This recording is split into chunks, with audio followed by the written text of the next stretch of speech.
This type of situation poses a choice.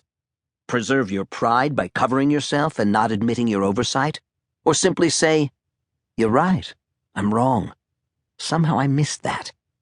The ability to admit you are wrong allows you to correct mistakes and work together toward solutions. Admitting you are wrong creates opportunities to learn from mistakes and to take advantage of another person's point of view. I had not shown respect to my employees by seeking their opinions. Because I chose to admit I was wrong, I learned the value of getting my employees' perspectives and discovered the importance of holding regular meetings in the early days of our Amway business. We called these meetings Speak Up. Every few months, we would select a representative from each department to meet with me. They were free to ask any questions, submit suggestions, or even complain about anything, from something as big as a glitch in the system to something as small as the food in the vending machines. Speak Up was a way of letting our employees know that we didn't have all the answers, that we were capable of mistakes, and that we respected their opinions. We acted on employee suggestions from those sessions to build a better company. In doing this, I set myself up for the possibility of having to admit I was wrong to my employees. It was one of the smartest business decisions we ever made. Our stubborn will to be right all the time can drive a wedge between friends or family members. At times, the urge to be right can lead to arguments that aren't worth winning, and in hindsight are just plain silly. Jay Van Andel and I maintained a friendship and business partnership for more than 50 years. We could not have achieved that rare accomplishment without reaching agreement on all our important goals and business decisions.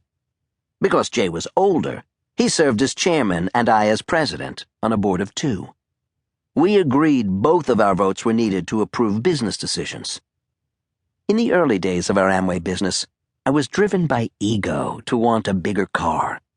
Distributors, now known as independent business owners in North America, and Amway business owners in most international markets, whom we had sponsored, were driving Cadillacs, and Jay and I were still driving Plymouths and DeSotos. A car dealer in downtown Grand Rapids had a beautiful, elegant Packard that I very much wanted to own. I bought it as a company car without asking Jay. I had to apologize for that one. He passed it off. He said, "That's okay. You made a decision. You enjoy it." I got my way, but I violated our own corporate policy of both of us agreeing on capital expenditures. So, what huge business decisions did we ever find to argue about?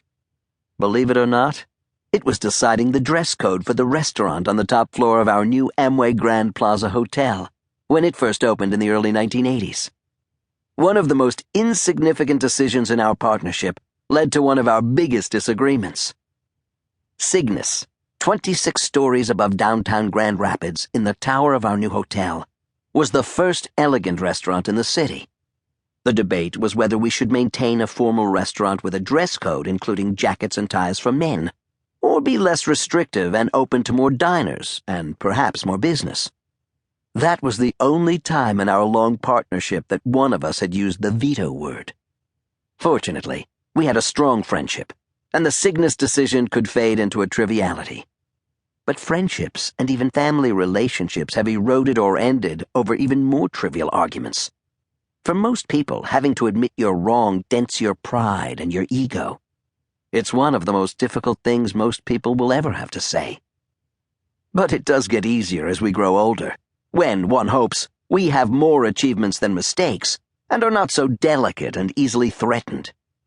With age, you've made your share of mistakes in life and have admitted to yourself and others that you're far from perfect. When we're young and trying to establish ourselves, we fear admitting a mistake. The reality is admitting mistakes is liberating for ourselves and others, and is a mark of maturity. Our admission is a sign of strength, that we can be humble and aren't too big to admit when we're wrong. People appreciate humility. Nobody likes a know-it-all. Saying I'm wrong is also the beginning of a healing process. The first inclination of the child caught with a hand in the cookie jar is to deny, defend, rationalize, and make excuses. Just like the child, our first inclination is to furiously defend our position, rather than admit to someone or ourselves that